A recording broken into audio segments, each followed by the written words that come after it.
오늘 소개해드릴 영화는 제임스 그레이 감독의 투 러버스입니다. 제임스 그레이 감독의 네 번째 작품으로 2008년에 개봉한 로맨스 영화입니다. 국내에는 덜 알려져 있지만 개인적으로는 명작이라고 생각하는 작품입니다. 왓챠, 웨이브, 티빙 등 다양한 OTT 서비스에서 감상할 수 있으니 영상을 보시고 꼭 감상해 보시기를 적극 추천드리는 작품입니다. 조커, 마스터, 그녀 등의 작품으로 이제는 세계적 배우가 된 호아킨 피닉스와 기네스 펠트로 비네사 쇼가 주연을 맡았습니다. 영화의 줄거리는 주인공 레오나드와 두 여자를 중심으로 전개됩니다. 파혼의 상처로 자살까지 시도한 레오나드에게 산드라라는 여성이 다가옵니다. 자신의 이상형은 아니지만 그녀는 안정감을 주는 존재입니다. 레오나드를 지지하고 위로해주는 따뜻한 마음씨의 여자죠. 게다가 양가 집안은 사업적으로도 관계를 맺고 있었기에 부모님들은 내심 레오나드와 산드라가 만나보기를 적극 추천하고 있습니다. 그러나 미셸을 알게 되면서 레오나드는 흔들리기 시작합니다. 금발의 아름다운 외모와 자유분방한 미셸의 매력에 레오나드는 삽시간에 빠져들며 그녀에 대한 호감을 키워갑니다.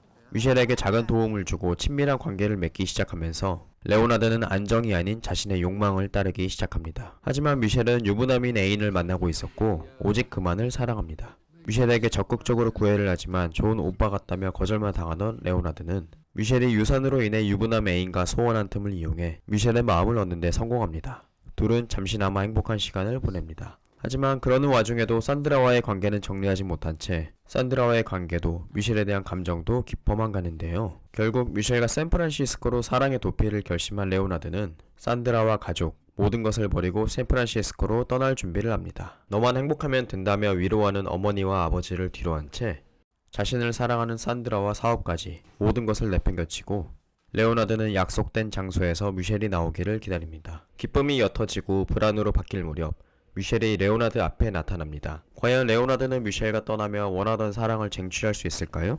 확신이 아닌 여지만 주었던 미셸이 과연 레오나드와 샌프란시스코로 떠날까요? 머뭇거리던 미셸이 레오나드에게 말합니다.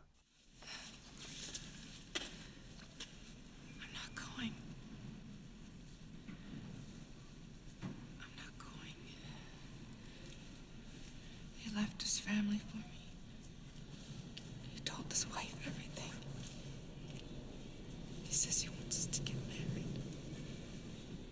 레오나드는 황망한 마음으로 물가로 걸어가지만 이내 마음을 바꾸고 미셸을 위해 샀던 반지를 들고 산드라가 있는 집으로 돌아갑니다. 사랑의 도피를 한납시고 나간 아들이 몇 분 만에 돌아온 것을 발견한 레오나드의 어머니.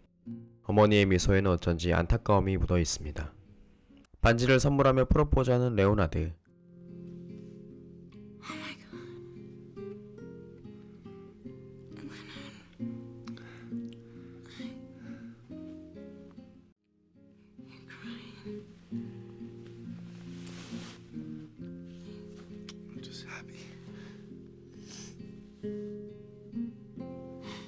레오나드의 눈물을 산드라는 이해하지 못합니다.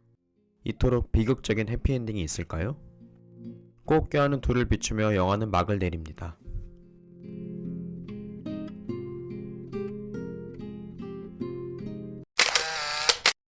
레오나드는 산드라와 미셸 두 여자 사이에서 끊임없이 갈등합니다.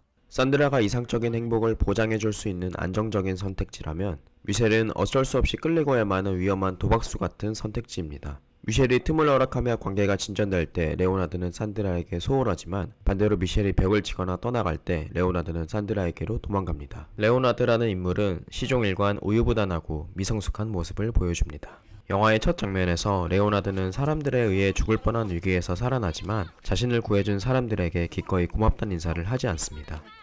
이는 산드라의 남동생이 사탕을 받고도 감사 인사를 하지 않는 장면과 연결되어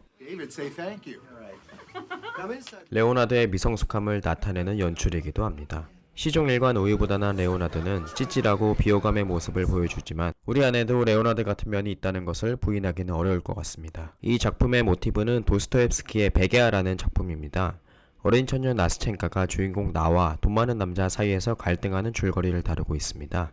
삼각관계와 거기서 파생되는 갈등을 다룬다는 공통점이 있으나 감독의 자전적인 이야기 역시 많이 녹아들어간 작품이라고 합니다. 그래서인지 살면서 한 번쯤은 누구나 겪어봤을 만한 사랑의 민낯을 잘 표현했다고 생각합니다. 다음으로 살펴볼 것은 사랑에 존재하는 계급의 연출입니다. 미셸은 사람관계에서 레오나드보다 더 높은 위치에 속하는 인물입니다. 레오나드는 항상 미셸을 올려다보며 대화를 할 수밖에 없으며 미셸이 레오나드를 찾는 것은 단지 그의 도움이 필요하기 때문입니다. 미셸이 레오나드를 부르거나 관계가 진전되는 곳은 항상 옥상입니다. 급이 낮은 레오나드가 잠시나마 급이 높은 미셸의 세상에 진입하는 것이죠. 클럽을 갈 때도 미셸의 도움으로 레오나드는 들어갈 수 있었듯 말이죠. 또한 미셸은 여러가지 문화적 자본으로 치장된 사람이지만 바로 다음 장면에서 산드라는 오페라는 들어본 적도 없다는 대사를 통해서 미셸의 세상과 레오나드의 세상을 대비시키기도 합니다. 후반부에 미셸은 1층에서 기다리는 레오나드를 찾아와 이별 통보를 합니다. 자신의 유부남 애인, 즉 자신과 급이 맞는 남자가 자신을 선택했으니 이제 레오나드는 그녀의 선택지에 없는 것입니다. 결국 레오나드가 산드라에게 돌아가며 이어지는 엔딩은 사랑에는 마치 사다리처럼 명백한 높낮이가 존재하고 우리는 급이 높은 상대를 갈망하지만 그것을 얻을 수 없다는 사실을 얘기하고 있는 엔딩이 아닐까 합니다. 시청해주셔서 감사합니다. 골드문트의 영화다방이었습니다.